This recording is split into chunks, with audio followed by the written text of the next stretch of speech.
All right. So welcome, everybody. Good evening.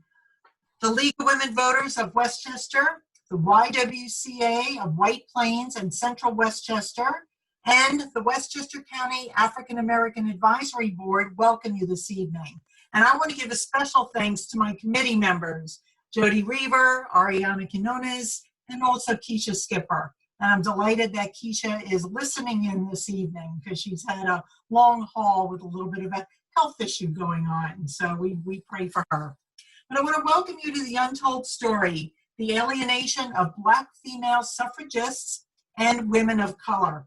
I'm Kathy Meany, president of the League of Women Voters of Westchester, and one of your hosts this evening. I'd just like to take a moment and recognize some of our elected officials who have already joined or will be joining us this evening. Legislator Mary Jane Shimsky, Senator Alessandra Biaggi, Legislator Alfreda Williams, Legislator Damon Marr, Legislator Nancy Barr, and also possibly Senator Shelley Mayer. I'd also like to thank our sponsors of this event, Humanities New York, the League of Women Voters Westchester, YWCA, and of course, Westchester County African American Advisory Board. The League of Women Voters is an organization fully committed to diversity, equity, and inclusion, both in principle and in practice. Diversity, equity, and inclusion are central to the organization's current and future success in engaging all individuals, households, communities, and policymakers in creating a more perfect democracy. I'm pleased to report that New York State League has invited local leagues to perform their own internal DEI assessments this year. From these survey results, a statewide DEI task force, which is currently under development, will take inventory to make determinations of what could be addressed uniformly across the state. They will also assist all New York State local leagues in developing local relevant DEI action plans and identify ways to measure what is working and what's not working. And the League of Women Voters of Westchester is participating in this task force.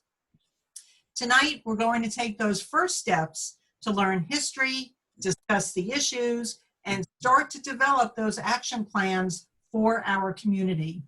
And we're going to begin by hearing about the untold story. I now introduce to you Jody Reaver, Director of Diversity, Equity, and Inclusion for the League of Women Voters of Westchester, and she'll share a lot more with you. So Jody, I turn it over to you. You're on mute, Jody. Okay, sorry about that. That's okay. And you're taking over the waiting room at this point. I am. Great, okay, perfect. I'd like to start by thanking everyone for coming here tonight. And I'd like to give a special thanks to you from Keisha Skipper. She sent me a note and asked if I would share her appreciation for everyone being here tonight. So thank you from Keisha, and thank you from me. So we are here tonight to have a conversation about the history of the women's suffrage movement and the exclusion of Black women and women of color. This discussion was meant to take place in March, but due to COVID-19, we postponed the event and are here in July, where racial justice is at the forefront of many conversations. Racial justice is at the forefront of many conversations right now due to a variety of factors happening simultaneously, such as the disproportionate impact of COVID-19 in communities of color, the police brutality that the nation witnessed with the video footage of George Floyd's death, and continues to witness each day, specifically in Black and Brown communities. Voter suppression in the form of reduced polling locations in communities of color as well factor into this. Racial justice and discussions about our history with racism and white supremacy have always been sorely needed, but now are essential for us to move forward together. The League felt it was important to initiate the conversation about the complicated history of the women's suffrage movement, as we are an organization that was born from that movement and is predominantly white. After the League signed on to hold this conversation, I approached Ariana during a Westchester Women's Agenda meeting that was at my sister's place and was specifically focused on undoing racism. Ironically, or not so, it was intentionally with who we paired up. That conversation was led by the Reverend Kim McNair. After that, Keisha came on board, and Kathy and the program development began in earnest. As we mark the 100th anniversary of the 19th Amendment, which guaranteed some women's constitutional right to vote, it's important to analyze the history of the women's suffrage movement. History is a study of the past, and we have to know it, all of it, in order to understand our present. Knowing this history is important because leading up to the ratification of the 19th Amendment, white women excluded women of color in order to try and secure their own voting rights. It's important because after the ratification of the 19th Amendment, Black women and women of color continued to be excluded from voting by literacy tests, poll taxes, and other forms of voter suppression. It's important because although the Voting Rights Act was passed in 1965, ensuring that state and local governments do not deny American citizens the equal right to vote based on their race, color, or membership in a minority language group, and enshrining the right of every citizen in equal opportunity to participate in our democracy, it's under threat and attack once again. In 2013, the Supreme Court decision in Shelby County versus Holder opened a door to voter suppression. The history you're going to hear is a history that many Black women and women of color know and talk about. It's a history that white women, myself included, aren't sure how to address and aren't always comfortable discussing. Today, we are opening the door to discussion. As a white woman who inherited this legacy of exclusion, I feel it's important to name the exclusion and to work actively to dismantle it. We can't pretend it's only in the past, it still exists. But we need to work together to build an inclusive, diverse movement, one where we work to ensure that all who are citizens in the United States have equal access to the franchise. We need to find a way to be present with one another, hear from one another, and move forward with one another. In order to work together and move forward, we need to start with the same history, the same knowledge regarding the forces that have worked against us.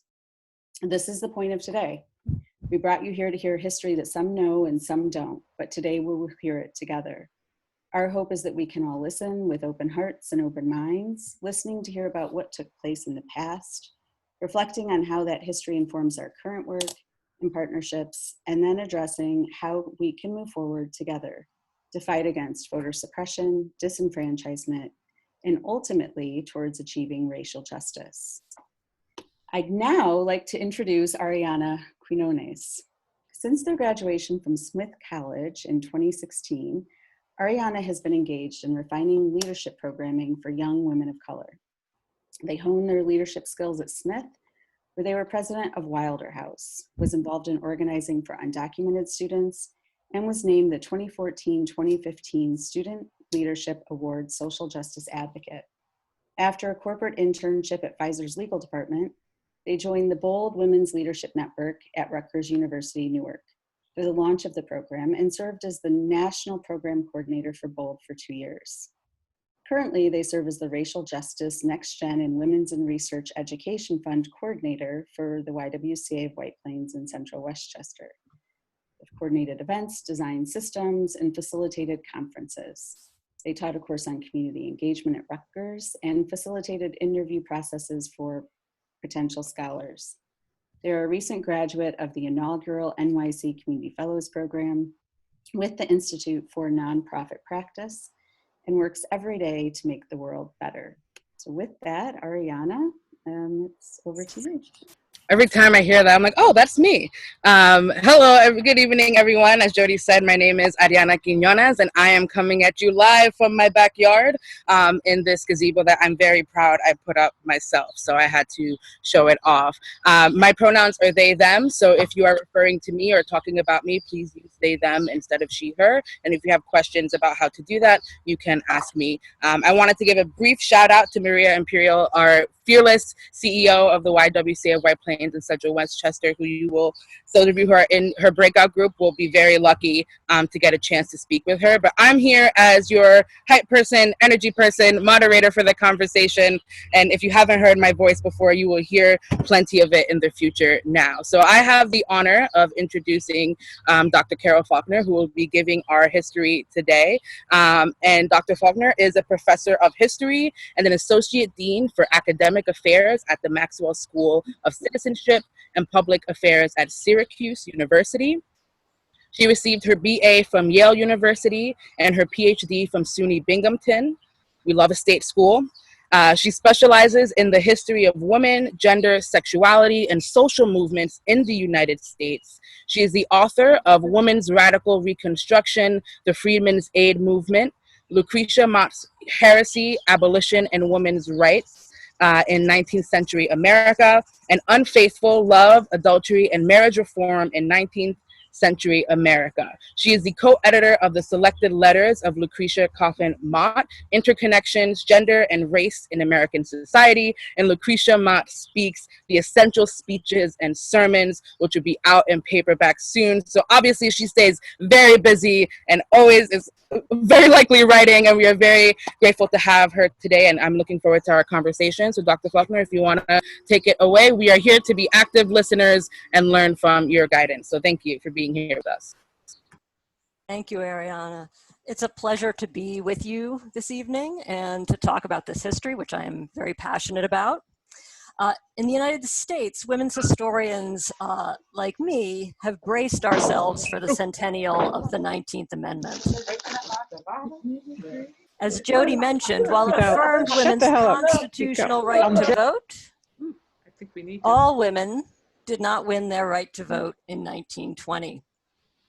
Many American women already had the right to vote in 1920, and the amendment did nothing to extend the vote to African American women in the Jim Crow South.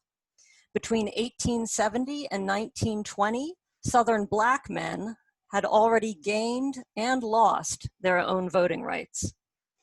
As a result, this anniversary is a difficult one to celebrate, and historians in particular have worried about what will be left out of the story, including the story of the 15th Amendment, which is 150 years old this year and is fundamental to the story of the 19th Amendment. As I mentioned to the organizers and my colleagues, in many ways the national protests against police brutality and the assertion that Black Lives Matter is an appropriate way to recognize the anniversaries of the 15th and 19th Amendments and the ways that ordinary women and men have had to fight for equality and justice throughout American history. My talk will focus on three key periods in the history of women's suffrage and how we can use them to tell a more complicated and inclusive history of the women's suffrage movement. Next slide, please.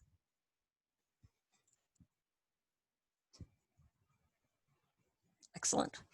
First, I will show how the 1848 Seneca Falls Convention and the vote became linked in the history of women's rights, and the limitations of this history of the movement's origins for understanding the historic connection between anti-slavery and women's rights. Second, following the Civil War and the ratification of the 14th and 15th Amendments, a national, if divided, movement emerged that focused on the single goal of suffrage and marginalized African American activists. Even so, Black women continued to fight for suffrage on their own terms and for the benefit of their communities. Finally, I will discuss how the first memorial to the suffrage movement enshrined this alienation of Black women and shaped the way subsequent generations understood the history of the suffrage movement. Some of you know the 1848 Seneca Falls Convention as the first women's rights convention, but was it? Next slide, please. Black and white abolitionist women had met in national conventions much earlier, in 1837, 1838, and 1839, and many historians prefer these conventions as the origins of the women's movement. In these three conventions, an interracial group of activists asserted that American women should do everything in their power to oppose slavery. At the time, their right to do so had been questioned by Congress, which had imposed a gag rule on their anti-slavery petitions. As you can see in the slide, abolitionists also faced violent opposition to their movement. In 1838, during the Anti-Slavery Convention of American Women, a mob surrounded Pennsylvania Hall, just built by abolitionists, and burned it to the ground. But we remember the Seneca Falls Convention because of who wrote the history of the women's suffrage movement and because of the centrality of suffrage to that history. The convention attracted approximately 300 men and women from around the region, many of them Quakers and abolitionists. As far as we know, however, Frederick Douglass, then living in nearby Rochester, New York, was the only African American in attendance. Next slide, please. Though Elizabeth Cady Stanton, one of the chief historians of the suffrage movement, later described Lucretia Mott as the moving spirit of the convention, Mott's participation is often remembered for her opposition to Stanton's proposal that an essential element of man's tyranny over woman was that he had denied her the right to the elective franchise. Mott told Stanton, "Lizzie, thou wilt make the convention ridiculous." While Stanton famously based the Declaration of Sentiments on Thomas Jefferson's Declaration of Independence, Mott criticized Jefferson's truth as anything but self-evident. She preferred the American Anti-Slavery Society's declaration, which simply stated that, quote, "every man has a right to his own body, and no man has a right to enslave or imbrute his brother." Likewise, Mott's contempt for party politics, which she viewed as a form of intellectual slavery, and her view of government complicity in slavery and war explains her doubts about women's suffrage. Frederick Douglass's support for Stanton's proposal reflected a debate among abolitionists over pursuing an end to slavery through the political system. Of course, Mott signed the Declaration of Sentiments and endorsed women's right to vote. But she envisioned women's rights not as a separate movement, but rather as an extension of the universal principles of liberty and equality. For Lucretia Mott, the causes of women's rights, abolition, and racial equality were interconnected. Another, less well-known, but perhaps even more important convention occurred 2 years later in Worcester, Massachusetts, known as the first national, as opposed to regional, women's rights convention. Next slide, please. Delegates traveled to Massachusetts from all over. Frederick Douglass attended, and unlike the Seneca Falls Convention, participants included at least one African-American woman, Sojourner Truth. At the Worcester Convention, Truth gave one of her first speeches on women's rights before her mythologized "Aren't I a Woman" speech. And while we only have newspaper reports of what she said, and those of course were mostly biased, her speech was noted as one of the best and loudly applauded. In her speech, Truth explicitly connected the movement for abolition and women's rights. And this is a quote from the speech. "The men, seeing that they had got into a fix, were too beginning to squirm and complain.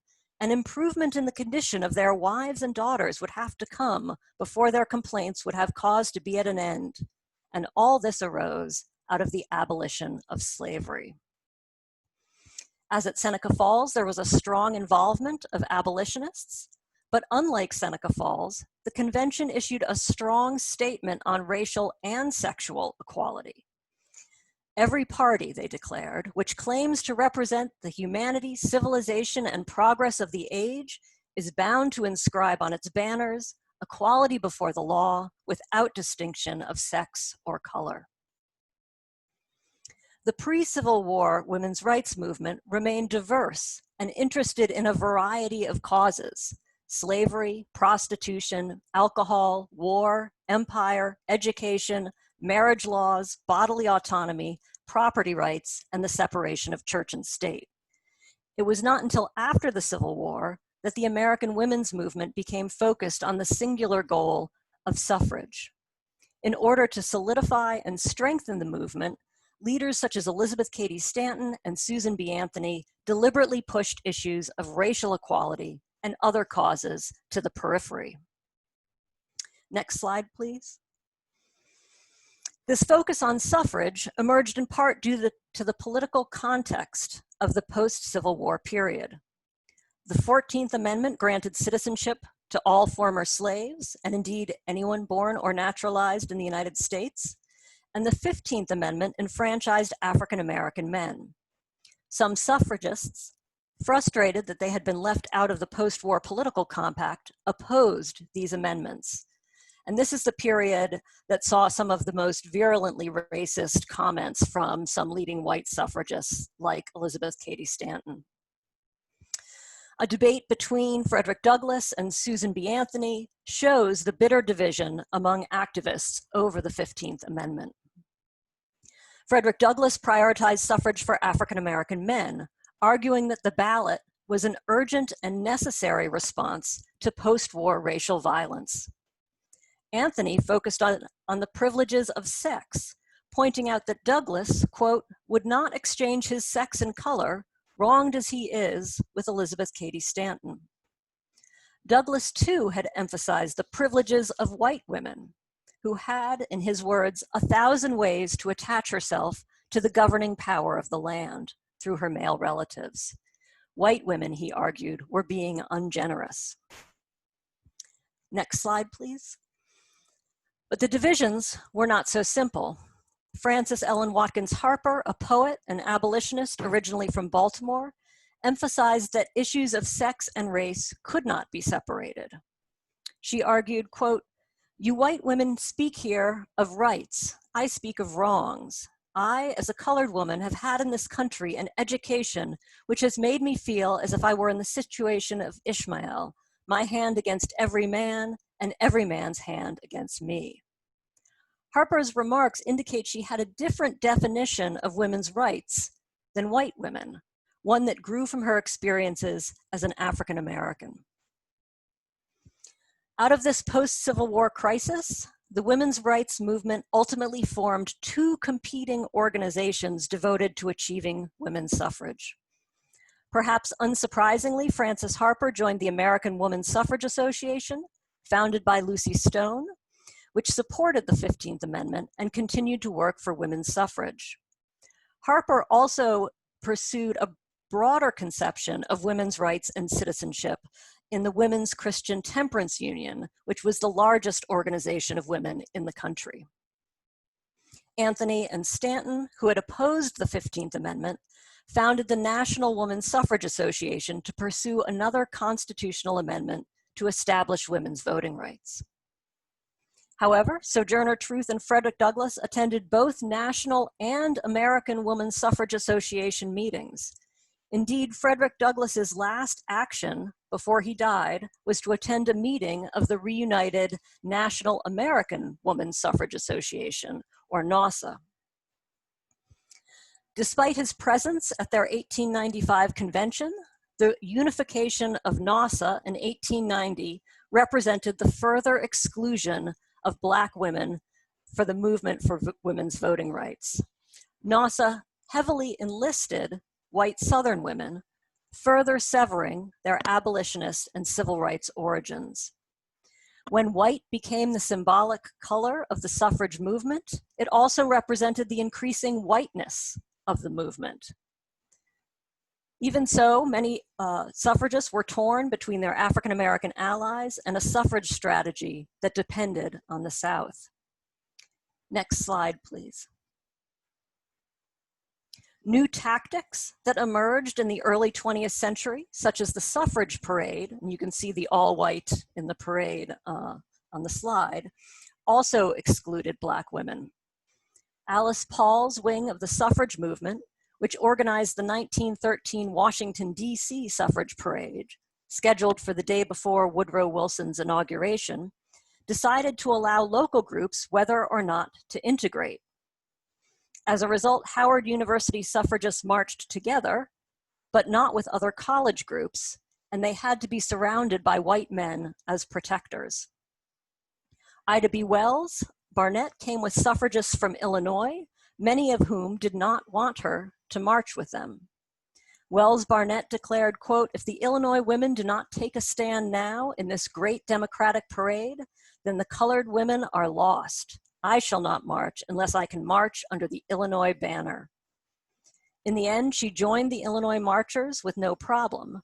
However, the parade was disrupted by the crowds watching, some of whom began to grab and pull at the women, closing them in. The incident ultimately led to an investigation of police misconduct by Congress. Ida B. Wells-Barnett's suffrage activism must also be understood in context. African-American men throughout the South had been disenfranchised, often violently. Grandfather clauses and other such laws were not the only tools used to keep African-Americans from the polls. In her writings, Ida B. Wells had also exposed the reality behind the national epidemic of lynching, which aimed to thwart the political and economic progress of African Americans. Between 1880 and 1930, over 3,000 African Americans were lynched in the South. And I believe if you expand the time period, the number currently is estimated about 6,500 African Americans lynched in this period in the United States. In 1892, the year Wells had published her investigation entitled Southern Horrors, 230 African Americans were lynched.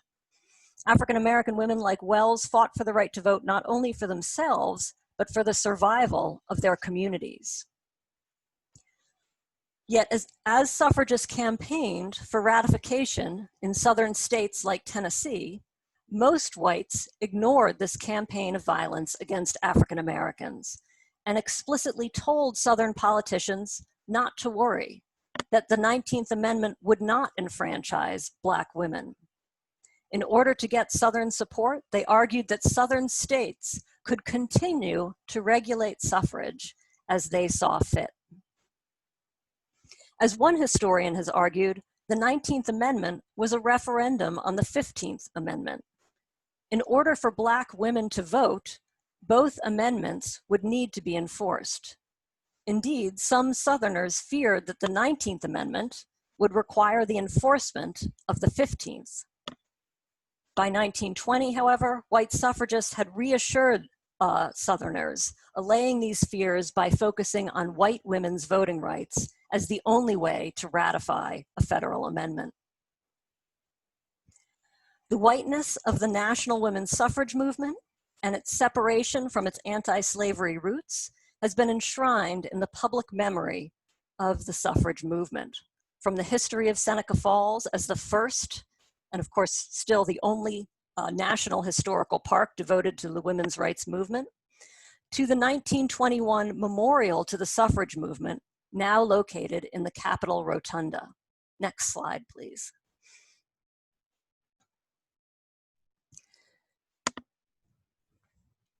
As we know, suffragists like Stanton had already begun to write the history of the movement. Alice Paul of the National Woman's Party chose to mark the suffrage amendment with a public monument. Adelaide Johnson, a suffragist and female sculptor who had exhibited busts of leading feminists at the Chicago World's Fair, was her choice as the artist. On February 15th, 1921, which was the 101st anniversary of Susan B. Anthony's birth, the statue was unveiled in the midst of controversy. African-American suffragists had asked to be represented at the ceremony, and the National Women's Party refused. And you can see all the different groups that were represented at the ceremony in the slide. Instead, African-American women requested that the National Women's Party ask Congress to investigate violations of the 19th Amendment in the South, which had prevented Black women from voting. Again, the National Women's Party was unmoved. African-American women and men continued to fight for their voting rights through the 1965 Voting Rights Act, with little help from former suffragists. The statue's inclusion of Lucretia Mott, better known as an abolitionist than a suffragist, highlighted the contradictions in the National Woman's Party's stance. For many suffragists, Mott represented their historic connection to the anti-slavery movement and their past contributions to the fight for racial equality. Adelaide Johnson's sculpture captures suffragist trajectory away from their alliance with abolitionists and toward white women's rights. Mott's bust is placed in front of those of Anthony and Stanton, and there is a gap between her portrait and the two suffrage leaders. And of course, statues matter, as we've learned very recently. Next slide, please. Today, as we reflect on the anniversary of the 19th Amendment, we are in the midst of another grassroots movement that demands that we acknowledge and rectify inequality and systemic racism. How we remember and write the history of Black Lives Matter will be as important as how we recall the history of women's voting rights. The 19th Amendment was not the end of women's struggle for equality, far from it. And its complicated history helps us understand that neither the 15th Amendment or the 19th Amendment protected the right to vote. And so we have to keep protesting, organizing, and educating. So that's a very quick overview of the history, and so I'm looking forward to more conversation and questions. Great, thank you so much. I'm gonna give you an audible applause just for the cause of it, and we can see other people applauding. And as we're here, I want to recognize that we have been joined again by Senator Biaggi, and we are lucky enough to have the presence of Majority Leader Senator Andrea Stewart-Cousins. So we are grateful to have them here with us for this conversation. Before we actually move forward with anything, we're going to do some quick breathing. We just took in a lot of information. You're going to listen to a little bit more conversation. So if you're sitting, I would ask you to kind of plant yourself in your seat. We're going to do 3 deep breaths. We're going to breathe in for 5 seconds, hold for 5 seconds, and then release for 5 seconds. But you don't have to wait on my note to release your breath. Don't hold your breath if you can't. So it's going to breathe in through the nose. 1, 2, 3, 4, 5. We're gonna hold. 1, 2, 3, 4, 5, and release out through your mouth. 1, 2, 3, 4, 5. One more in through the nose. Hold it for 5 seconds. Out through the mouth. One more time. In through the nose. Hold for 5. Out through the mouth. Awesome. Thank you so much. And thank you to everyone for being here with us today. Jody, I don't know if we have Rev McNair with us. I want to make sure that she's with us, and Rev McNair, who we are so lucky to have as part of this conversation. She is currently the Director of Community Education and Organizing with My Sister's Place, New York, which I am also a very big fan of, and currently also Associate Minister at the Antioch Baptist Church in Bedford Hills, and a core trainer for the People's Institute for Survival and Beyond. So if you've heard of Undoing Racism, then you know what that is. And I am personally a fan and admirer of Rev McNair as a facilitator, as a general human being, and she definitely is someone who inspires me. So we're going to have a great conversation. And I want to, and then I see you now, Rev McNair. So I want to, all right, great. So you're with us. First of all, thank you, Dr. Faulkner, for that presentation, for that history. And I think as I was listening, I was definitely struck by the different parallels we can pull into time now. And so before we get started and we kind of jump into more questions, Rev McNair, I wanted to give you a chance to kind of respond to some of that history and maybe some thoughts that have kind of been circulating since our last conversation, but also in seeing this presentation. Sure. Thank you so much, Ariana and Jody, for the invitation, and thank you, Dr. Faulkner, for your work. Just a point of correction for this gathering, I am strictly Reverend McNair, and I'm not a core trainer with the People's Institute. I haven't ascended to that level of expertise yet, but I am a trainer with the Institute. So my apologies. I was manifesting before us.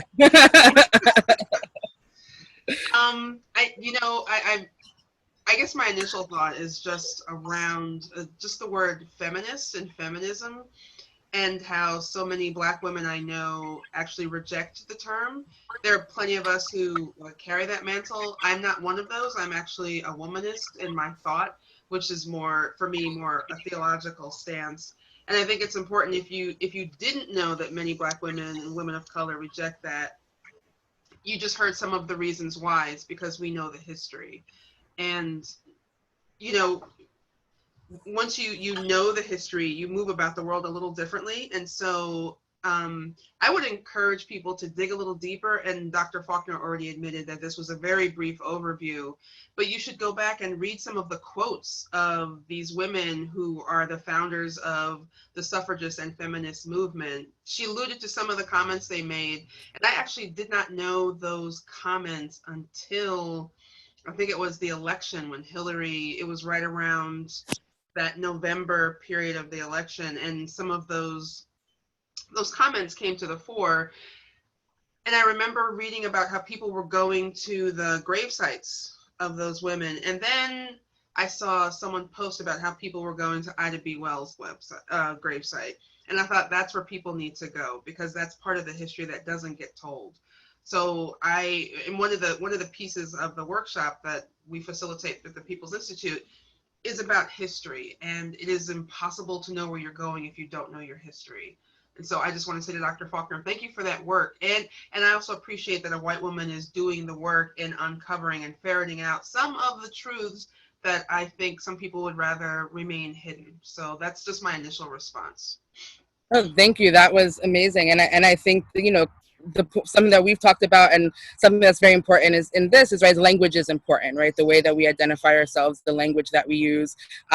And it's also important to name it for what it is, right? We can talk about the untold story, we can talk about who was hidden, but we also have to name it as racism, right? And erasure from a certain history. And I think it's important to do that, especially in this time of what I consider personally a revolution and monumental change. And that may be my millennial optimism, but I think it is very true that we have to know that history, not only as to stop it repeating itself, but also to be able to assess and observe how it's already manifesting and repeating itself, especially, which we'll get into a little bit in terms of Westchester, in terms of how those things manifest. But I think something that I've thought a lot about is this piece of celebration, right? And Dr. Faulkner, we spoke about this as well, kind of people trying to reconcile the fact that they want to celebrate this anniversary while also acknowledging the racist history and the erasure that occurred.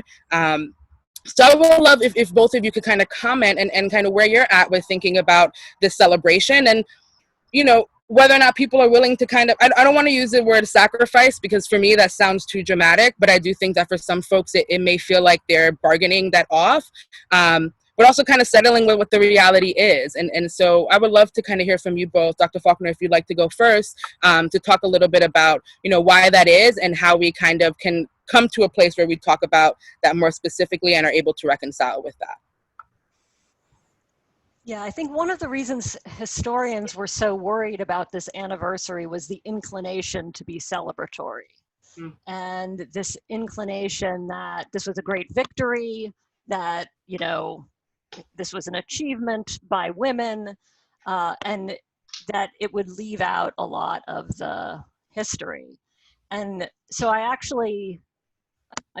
somewhat glad that this pandemic allows us to celebrate it in a more complicated way, and to really think about history, because it seems to me the current moment and Black Lives Matter has called upon history more than we've seen any movement do recently in quite a very public way. You know, so a lot of people, you know, I'm old, so I use Facebook. A lot of people post on Facebook, you know, various historical facts, right? You know, and they're like, wow, did you know this? You know, and, you know, so you're sort of glad people now have the opportunity to grapple with history and why things are the way they are right now. And again, it's a very fitting way to celebrate the fact that inequality has always been part of the story of the United States. Celebration through education. Yeah. Rev McNair? Yeah, I have a very, I have a view about monuments and celebration that is probably contrary to to the kind of view that most people have. I do support the removal of monuments, just looking at the landscape of protests, but I don't want them to be destroyed and cast away completely. They have a place because they are a complicated part of our history. So I don't believe in celebrating Lee or Jackson, but I do believe in acknowledging their role in our history, but then also acknowledging, so if you have a statue of Lee, you should have a statue of Sojourner. If you have a statue of Jackson, you should also have a statue of Tubman, right? Because history is complicated, and so not so much a celebration, but just an acknowledgement of how difficult history is, but a really honest, awkward, if I may, acknowledgement of the history. And then observing, right, ferreting out some of the ugly truths of our history, but not necessarily a celebration. You know, when you first posed that question, I thought about that word celebration and what are the things that we celebrate, right? We celebrate high school graduations.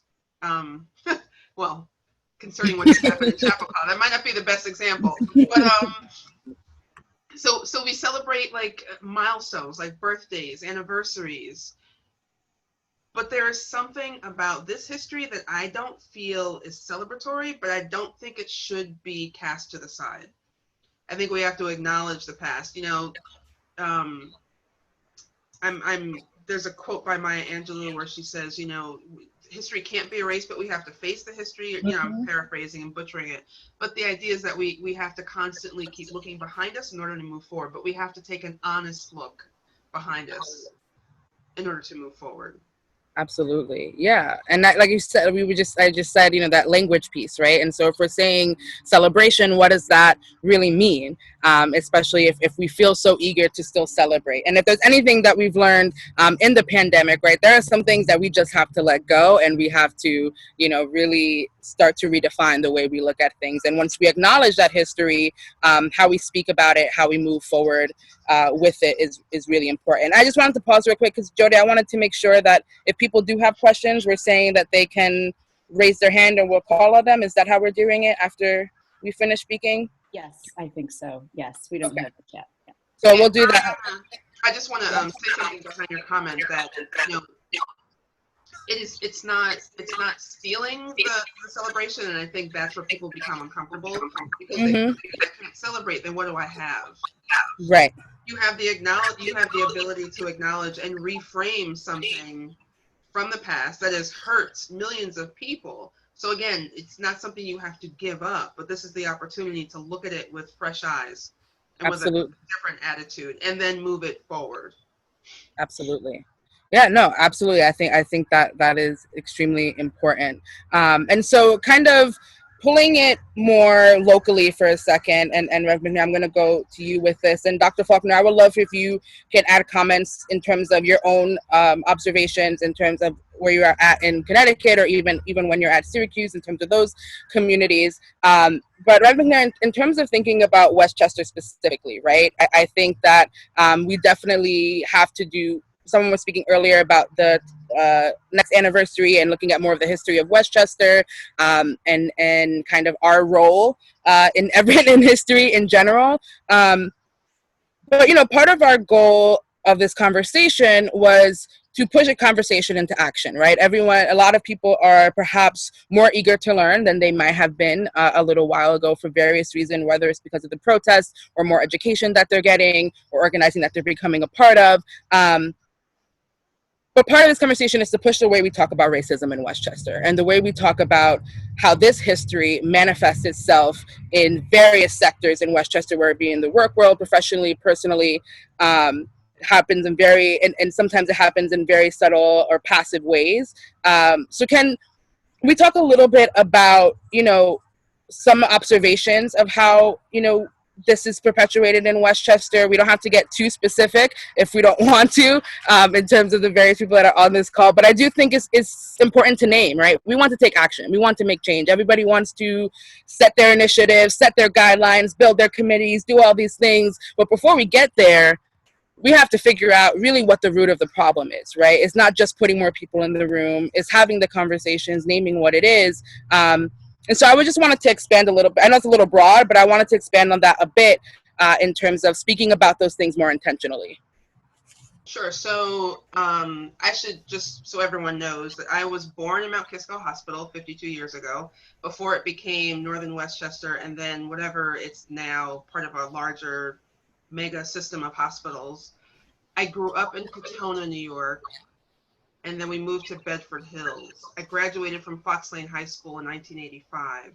So I am a child of Westchester County. You need to know that because you need to know my context. I'm the descendant of enslaved peoples and also the descendant of Jamaican immigrants. So that's a little bit of who I am. And I'm also not African American. I use Black to define myself, right? So this is who I am.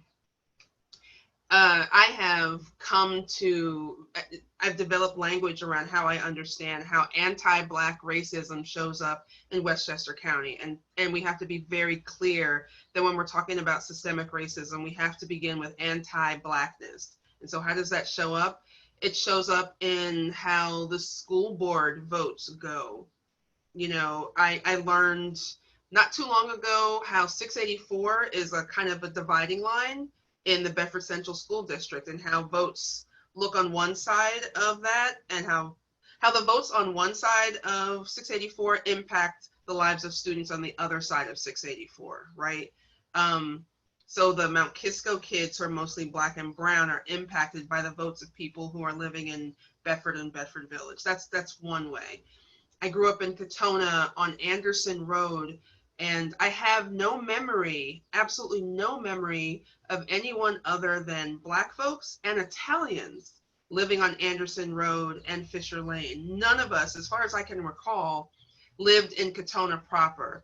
And it wasn't until I became more involved in anti-racist organizing that I started to look at like housing codes, right? The covenants that are built into houses that were built. Now, can I say for certain that we were all corralled into that little area? No, I'd have to do a little more digging. But knowing what I know about how systemic racism shows up in housing, I would venture a pretty solid guess to say that there was a reason why we all lived in the same part of Katona. When we think about riots in Peekskill over Paul Robeson showing up, or cross burnings in Mahopac or Mahopac, depending on how you pronounce it. You know, Westchester racism is very nice. It's very polite, but it exists. And those of us who look like I do have felt the impact of it our entire lives. The moment that we found residence here. So those are the broader systemic ways. But I can also say personally that, I've been followed in CVS on more than one occasion. It's amazing to me how helpful people become when I walk into CVS. So I've heard stories of how young people, the microaggressions that some young people I know have experienced, you're so articulate. Are you sure you want to take that class? This might be just out of your capability. Or the story I heard the other day of some young people, some Black girls who were stopped by law enforcement. And for those people who are just, sitting here listening to me talk and thinking, well, maybe blah, blah, blah. There is no maybe blah, blah, blah. This is how systemic racism shows up in Northern Westchester. I have a story of, I won't tell it here because she's in the background, but how my mother got called a name. A woman leaned out the window and called my mother a name when we were in the car with her. So there are my personal experiences, but then there's also the systemic ways it shows up. We could talk about the affordable housing lawsuits, and how people responded to the idea that affordable housing would land in their neighborhood. My church, the pastor of my childhood, was the founder of an organization called the Northeast Westchester Council on Equality. And one of their projects was looking at affordable housing. And they would send someone out, and you all have heard of these experiments. You send someone out, you call on the phone, see if an apartment is available. The apartment is available. You send a Black person out, and all of a sudden the apartment is rented. You send a white person out, and they get shown the apartment in Westchester County. This is not on the other side of the country. This is right here. We are very hesitant, I think, to dig into our own history right here. You know, there's a school named after John Jay, and we applaud John Jay for being an abolitionist, but John Jay was also a slaveholder. Like, the complicated histories that we really need to spend some time unpacking. So, you know, while thousands of people move to Westchester all the time because the schools are great, but there's this veneer over where we live, and unless we're willing to peel it back, systemic racism is going to continue to breed and grow and fester in this county. So I'll stop there because, you know, I could go. We could go another few hours. I also preacher, so you don't get too much, but yeah. I grew up in Westchester as well. I still live at home with my parents, and that's why I'm in their backyard.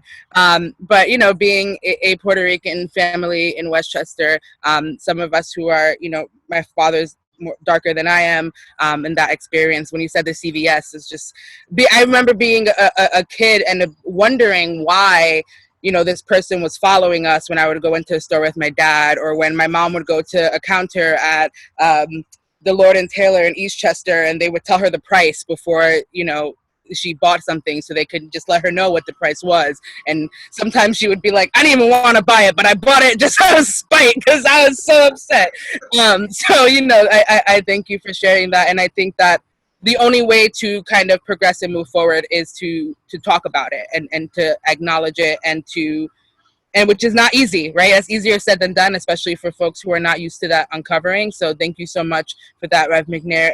And before we kind of go to our last question for everyone, for both of you, Dr. Faulkner, I wanted to kind of focus in, you know, as Rev McNair said earlier, you know, being a white historian, a white woman, a white historian, telling this history with such importance. You know, as a white woman, why do you think it is important for Americans to understand this history beyond kind of some of the obvious reasons? But I am also really interested in your perspective as a historian, because all the historians that I've come across have been some of the most fascinating people. So I would love if you could expand on that a little bit. Sure. I mean, you know, I think one of the things that historians always wish is that Americans knew more about their own history, you know, that we get a very limited historical education, and we have these monuments around us and we don't really understand what they mean or say about our history. You know, it's kind of a bizarre not knowing, and really a willing not knowing, right? We want to be, in some ways, we want to be ignorant about it. And so I think for me, you know, if you're interested in anti-racism, you have to go to the history, right? But because that is fundamental to understanding what the country is all about, right? The core of American history is the experience of slavery and then of racial inequality. That's fundamental to the American story. And I think many people don't even think about that or realize that. And so to me, that's what's always interested me about our history. And I think it's what interests most historians who are writing now about our history. Of course, you know, you've all probably heard the phrase, each generation writes its own history, you know, and so I think that we're all, you know, I grew up in the post-civil rights era, you know, I was born in 1969. And so that kind of influenced the way I thought about the United States. And I think the historians who are coming of age now are going to have a even different perspective and an even more radical perspective on American history, potentially. Absolutely. Yeah. Thank you so much for sharing that. And so I'm keeping an eye on the time, and I know that we are going to go into breakout rooms soon. And so what I'm going to do, Rev McNair and Dr. Faulkner, I'm going to give you a few minutes to make some last comments and thoughts before we break out. And for those who have questions, I want you to hold on to them, write them down, discuss them with your group in the brief period that you have, or hold on to them for the part 2 that we're going to have. And if there's a burning question that you have for Rev McNair, Dr. Faulkner, please let us know and we will hopefully follow up with them and we can answer that. But I want to make sure you get your voices heard. But Dr. Faulkner, Rev McNair, whichever one of you would like to go first, I would just love any last comments on kind of what we talked about. Obviously, there's so many questions I would have, and I would love to have a much larger conversation, but we are in a virtual world now, so I want to be mindful. So if either of you would like to go first. No, I'll just echo Dr. Faulkner's comment about the history and how we don't know our history. And quite frankly, as an anti-racist organizer and someone who's, I would say, an amateur historian, I think that there are people who benefit from us not knowing. And, there's a reason why we don't know as much as we should about John Jay, or as much as we should about why, like, where did the name Chappaqua or Kisco or Katona come from, right? Whose land are we on right now? There's a reason why we don't know those things, and someone is benefiting from that. There's a reason why we don't, many of you didn't know the history of the suffragist movement or feminism until tonight, and so it's important for us to think critically and dismantle those reasons and snatch that history. And I will just say this, I say this at work and everywhere I go all the time, Google is free. It's right at our fingertips. All we have to do is develop a sense of curiosity, and it's all right there for us, for the taking. Yeah, and I guess I'll just say there's a lot of things that I didn't mention, of course, and one of those is that it was not only African American women who were left out of the 19th Amendment, right? It was also Native American women, it was also Asian American women, it was also Latinx women, and I think that those stories are also interconnected and need to be told as well. Absolutely. So 2 key things. You have to know the history, and there are people who benefit from us not knowing.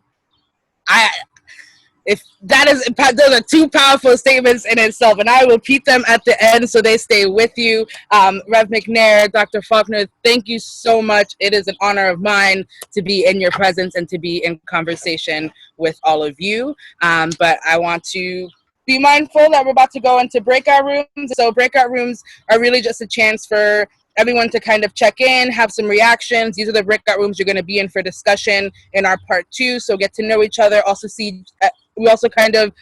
this is also part of how we build community, even virtually. And so we want you to get to know each other, get to feel comfortable asking each other questions and discuss, because revolution and change does not happen on its own, and it doesn't happen on an individual level. So Kathy, I know you're waiting at the helms to put everyone into breakout groups, and so I will see whoever is in my breakout group there. Thank you all again.